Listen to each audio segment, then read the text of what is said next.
Hey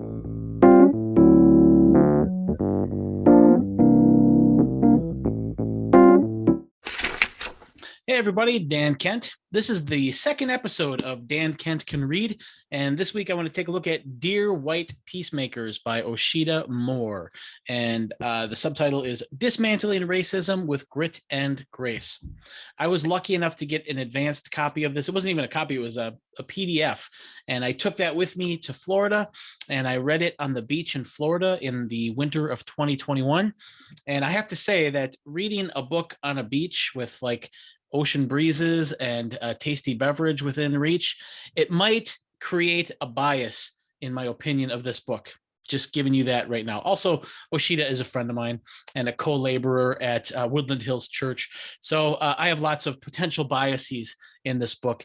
However, when I first got the PDF, I have to admit that I was a little concerned because the title, Dear White Peacemakers, it really sort of echoes a trend that I see in a lot of writing where people will say like, dear so-and-so, and then they'll give this criticism. So like, dear rich Republicans, and then there's usually like this patronizing sort of self-righteous attack on, the greed of rich Republicans, or dear men at the nightclub, and then this is all the problems with all these bozos at the nightclub. And so the whole dear thing kind of comes off as kind of sassy. And when I saw that, I'm like, oh no, not again. I hope this is not the case. And so let me just say right away that the reality of this book is nowhere near what my paranoia and my fear was. I mean, not only is Dear White Peacemakers not sassy and self-righteous or patronizing, it's the exact opposite. I mean, throughout most of the book, I was surprised at how confessional Osheta is in this book. And if you've read it, you'll probably echo this, but she's confessional. She's just got so much humility. There's a lot of self-effacing, kind of in a good way, a lot of encouraging others.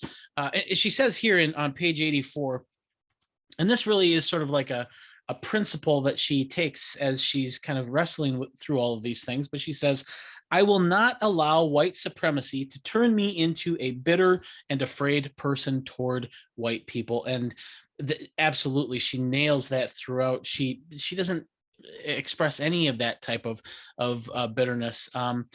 She says this, page 96. This just kind of shows like her awareness, her self-awareness, and her other awareness. She's aware of how people might approach a book like this. She says, you see, if you, white person, so that's me reading the book, she says, if you are coming to this work already bracing for attack, I was. Already preparing to be shamed, yes, I was. Already expecting to become the scapegoat for the valid anger of the oppressed from centuries of racial injustice, yeah, I was expecting that. Then I would imagine it is nearly impossible for you to feel unified or loved in this work. And that is the challenge that she's taking head on, that those are the expectations that white readers are bringing to the book. And I got to say that she thoroughly dismantles all of those presuppositions, all that baggage of fears and worries that a white reader would bring to it. She dismantles it like right away. That's not to say that she doesn't talk about some hard things, because she does. She talks about white privilege. She talks about white supremacy. She talks about police brutality. She talks about all of the subtle injustices that Black people experience every day, every moment in America. But she does all of that on these two kind of fundamental kind of pillars.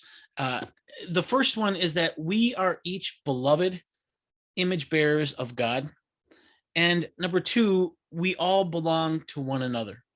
And with those two pillars, she approaches all of these really tough things, but her writing just drips with compassion and tenderness.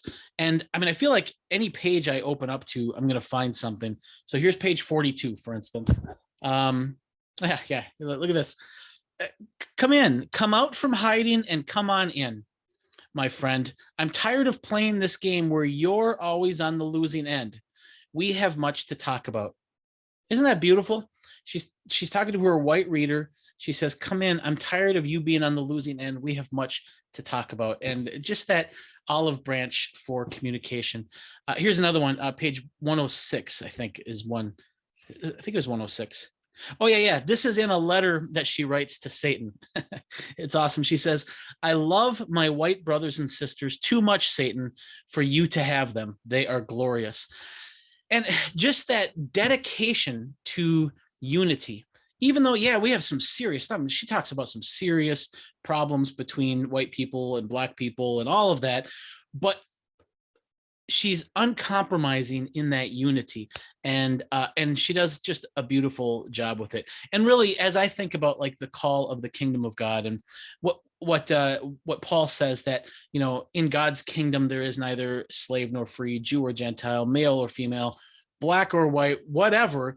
As I think about how do we get from here to there, how do we get to Paul's vision of the kingdom of God, and as you reverse engineer from that vision to where we currently are, I don't think we can get from here to there without these two pillars that Osheta not only proposes, but she totally kind of integrates into her whole project. And I'm also lucky enough to have worked with her, and I've seen her in action. And she not only writes on these two pillars, but she really does live this out too. And that's always a pleasant blessing when a writer can live out the things that they write about.